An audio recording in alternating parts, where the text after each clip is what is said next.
Selamat bertemu kembali di Belajar Matematika. Pada pertemuan ini kita akan mempelajari lanjutan teorema Pythagoras, yaitu materi ke-1, tripel Pythagoras, kedua, kebalikan teorema Pythagoras, ketiga, menentukan jenis segitiga,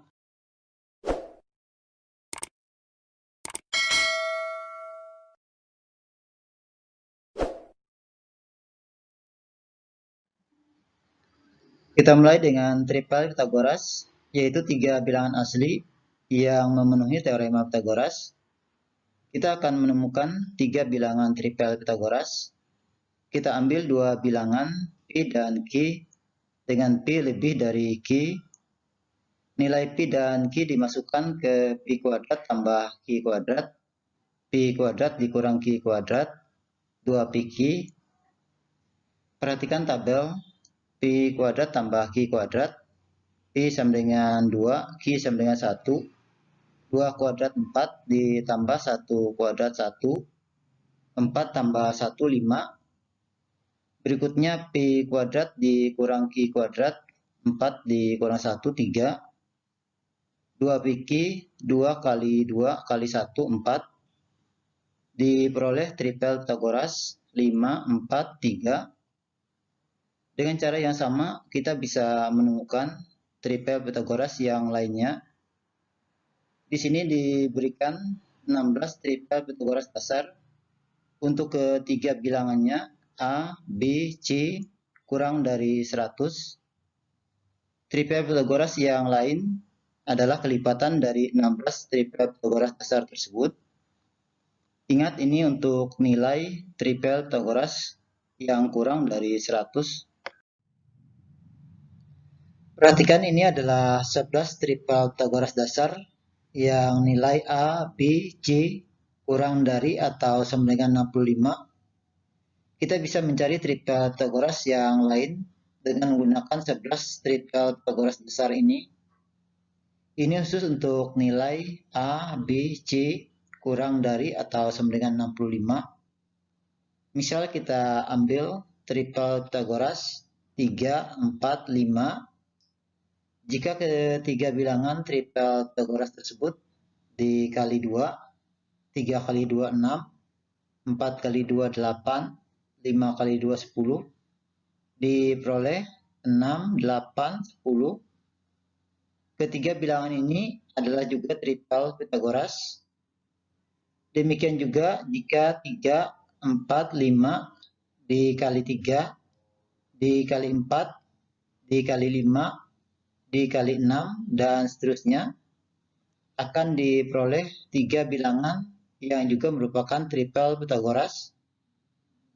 Atau kita ambil bilangan tripel Pythagoras yang lain, 5, 12, 13. Kita kalikan dengan 2. 5 kali 2, 10. 12 kali 2, 24. 13 kali 2, 26. Diperoleh 10, 24, 26. Ketiga bilangan tersebut juga merupakan tripel Pythagoras. Kita bisa melanjutkan dikali 3, dikali 4, dikali 5, dan seterusnya. Jadi tripel Pythagoras adalah tiga bilangan asli yang memenuhi persamaan pada teorema Pythagoras. Sekarang kita akan menentukan tiga bilangan yang merupakan tripel Pythagoras atau yang bukan tripel Pythagoras. Kita ambil tiga bilangan 15, 20, 12. Pertama, perhatikan bilangan yang terbesar adalah 20. Bilangan terbesar adalah sisi miring. Sesuai teorema Pythagoras, kuadrat sisi miring, di sini bilangan terbesar 20 kuadrat 400 itu sama dengan jumlah kuadrat sisi siku-sikunya 15 kuadrat 225 ditambah 12 kuadrat 144, 225 tambah 144, 369. Ini tidak sama dengan 400. Jadi 15, 20, 12 bukan tripel Pythagoras. Berikutnya yang kedua, kita ambil bilangan 10, 24, 26. Bilangan terbesar 26. 26 kuadrat 676 sama dengan 10 kuadrat 100 ditambah 24 kuadrat 576. 100 tambah 576, 676. Hasilnya sama, 676. Jadi 10, 24, 26 adalah tripel Pythagoras. Kita bisa mengecek dengan ketiga bilangan 10, 24, 26. Kita bagi dengan 2. 10 dibagi 2, 5. 24 dibagi 2, 12. 26 dibagi 2, 13. Diperoleh 5, 12, 13. Jika kita lihat di 11 tripel Pythagoras dasar, 5, 12, 13 adalah tripel Pythagoras. Jadi kelipatannya 10, 24, 26 juga adalah tripel Pythagoras. Selanjutnya kita membahas soal yang berkaitan dengan tripel Pythagoras. Kita mulai dengan soal ke-1. Diketahui panjang sisi segitiga adalah 2 cm, X cm, dan 3 cm. Ditanyakan apakah tiga ukuran tersebut merupakan tripel Pythagoras. Untuk diingat, tripel Pythagoras adalah 3 bilangan asli. Jadi sisi terpanjang atau sisi miringnya adalah 3x. Kuadrat sisi miring 3x kuadrat. 3 kuadrat 9. 9x kuadrat sama dengan 2 kuadrat 4 ditambah x kuadrat ditambah x kuadrat dari kanan ke kiri menjadi dikurang x kuadrat. 9x kuadrat dikurang x kuadrat 8x kuadrat sama dengan 4. X kuadrat sama dengan 4/8 disederhanakan sama dengan 1/2. Hasilnya X sama dengan akar 1 per akar 2. Akar 1, 1. 1 per akar 2. Diperoleh X sama dengan 1 per akar 2. 1 per akar 2 bukan bilangan asli. Jadi ketiga ukuran panjang sisi segitiga tersebut adalah bukan tripel Pythagoras. Soal kedua, jika 21A 28 adalah tripel Pythagoras, ditanyakan nilai A. Belum bisa ditentukan bilangan terbesar, apakah A atau 28. Kita misalkan bilangan terbesar adalah 28. 28 kuadrat 784 sama dengan 21 kuadrat 441 ditambah A kuadrat. Berikutnya A kuadrat sama dengan 784 dikurang 441 sama dengan 343. A sama dengan akar 343. Tidak ada akar kuadrat dari 343. Ini berarti akar 343 tidak memenuhi karena bukan bilangan asli. Berarti bilangan terbesar adalah A. A kuadrat sama dengan 21 kuadrat 441 ditambah 28 kuadrat 784. 441 tambah 784 sama dengan 1225. Hasilnya A sama dengan akar 1225 sama dengan 35. Atau cara kedua, 21, 28 itu tidak ada di 11 tripel Pythagoras dasar. Tetapi jika 21, 28 kita bagi dengan 7. 21 dibagi 7, 3. 28 dibagi 7, 4. Diperoleh 3, 4. Ini pasangan tripel Pythagoras 3, 4, 5. Jadi A sama dengan 5 kali 7 sama dengan 35.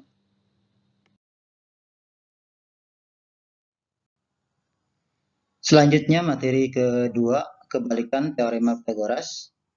Pada segitiga ABC dengan sisi A adalah sisi di depan sudut A, sisi B di depan sudut B, sisi C adalah sisi di depan sudut C. Berlaku kebalikan teorema Pythagoras. Perhatikan gambar 1. Jika A kuadrat sama dengan B kuadrat tambah C kuadrat, berarti A sisi miring, sudut siku-siku menghadap sisi miring A, maka segitiga ABC siku-siku di A. Perhatikan gambar 2. Jika B kuadrat sama dengan A kuadrat tambah C kuadrat, berarti B sisi miring, sudut siku-siku menghadap sisi miring B, maka segitiga ABC siku-siku di B. Perhatikan gambar 3. Jika C kuadrat sama dengan A kuadrat tambah B kuadrat, berarti C sisi miring, sudut siku-siku menghadap sisi miring C, maka segitiga ABC siku-siku di C. Materi ketiga, menentukan jenis segitiga. Perhatikan gambar. Pada segitiga ABC dengan panjang sisi A, B, dan C, jika C kuadrat sama dengan A kuadrat tambah B kuadrat, berarti C sisi miring. Sesuai kebalikan teorema Pythagoras, sudut siku-siku adalah sudut C, maka segitiga ABC adalah segitiga siku-siku. Berikutnya, jika C kuadrat kurang dari A kuadrat tambah B kuadrat, itu sama artinya jika sisi miring, sisi C, kita pendekkan, maka sudut C menjadi kurang dari 90 derajat. Sudut yang kurang dari 90 derajat adalah sudut lancip, sehingga segitiga ABC adalah segitiga lancip. Sedangkan jika C kuadrat lebih dari A kuadrat tambah B kuadrat, itu artinya sisi miring, sisi C kita panjangkan, maka sudut C menjadi lebih dari 90 derajat. Sudut yang lebih dari 90 derajat adalah sudut tumpul, sehingga segitiga ABC adalah segitiga tumpul. Berikutnya kita membahas soal-soal yang berkaitan dengan kebalikan teorema Pythagoras dan jenis-jenis segitiga. Kita mulai dengan soal ketiga. Diketahui segitiga DEF dengan panjang sisi DE sama dengan 35 cm, EF sama dengan 12 cm, dan DF sama dengan 37 cm. Kita akan membuktikan bahwa segitiga DEF adalah segitiga siku-siku dan menentukan sudut siku-siku segitiga DEF. Sisi terpanjang sisi DF sama dengan 37 cm. 37 kuadrat 1369 sama dengan 35 kuadrat 1225 ditambah 12 kuadrat 144. 1225 tambah 144 sama dengan 1369. Perhatikan hasilnya sama, 1369. Jadi segitiga DEF adalah segitiga siku-siku. Sudut siku-siku adalah sudut yang menghadap sisi terpanjang, sisi DF. Jadi sudut siku-siku adalah sudut E.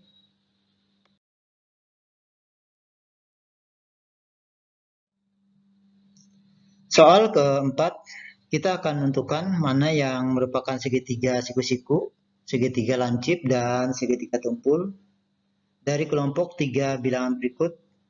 Yang A, 10, 8, 12, sisi terpanjangnya adalah 12. 12 kuadrat 144 sama dengan 10 kuadrat 100 ditambah 8 kuadrat 64. 100 tambah 64 sama dengan 164. Hasilnya 144 kurang dari 164. Kuadrat sisi miring C kuadrat kurang dari A kuadrat tambah B kuadrat. Jadi ini adalah segitiga lancip yang B 23, 14, 18. Sisi terpanjang adalah 23. 23 kuadrat 529 sama dengan 14 kuadrat 196 ditambah 18 kuadrat 324. 196 tambah 324 sama dengan 520. Hasilnya 529 lebih dari 520. Kuadrat sisi miring C kuadrat lebih dari A kuadrat tambah B kuadrat. Jadi ini adalah segitiga tumpul yang C 28, 53, 45. Sisi terpanjang adalah 53. 53 kuadrat 809 sama dengan 28 kuadrat 784 ditambah 45 kuadrat 2025. 784 ditambah 2025 sama dengan 2809. Hasilnya sama 2809. Kuadrat sisi miring C kuadrat sama dengan A kuadrat tambah B kuadrat. Jadi ini adalah segitiga siku-siku. Soal kelima, diketahui segitiga KLM dengan panjang KN 16 cm, MN 9 cm, LN 12 cm. Kita akan membuktikan bahwa segitiga KLM adalah segitiga siku-siku. Kita mulai dengan menghitung panjang KL. Pada segitiga KLN, KL berada di depan sudut siku-siku. Jadi KL adalah sisi miring. KL kuadrat sama dengan LN kuadrat 12 kuadrat 144 ditambah KN kuadrat 16 kuadrat 256. 144 tambah 256 sama dengan 400. KL sama dengan akar 400 sama dengan 20. Berikutnya kita menghitung panjang LM pada segitiga LMN. LM berada di depan sudut siku-siku. Jadi LM adalah sisi miring. LM kuadrat sama dengan LN kuadrat 12 kuadrat 144 ditambah MN kuadrat 9 kuadrat 81. 144 ditambah 81 225. Panjang LM sama dengan akar 225 sama dengan 15. Terakhir pada segitiga KLM, KM 16 tambah 9 sama dengan 25. KL 20, LM 15. Perhatikan sisi terpanjang KM. KM kuadrat 25 kuadrat 625 sama dengan KL kuadrat 20 kuadrat 400 ditambah LM kuadrat 15 kuadrat 225. 400 tambah 225 sama dengan 625. Perhatikan hasilnya sama 625. Jadi segitiga KLM adalah segitiga siku-siku. Demikianlah pembahasan materi triple Pythagoras, kebalikan teorema Pythagoras, dan menentukan jenis segitiga pada pertemuan ini. Sampai berjumpa kembali pada pertemuan berikutnya.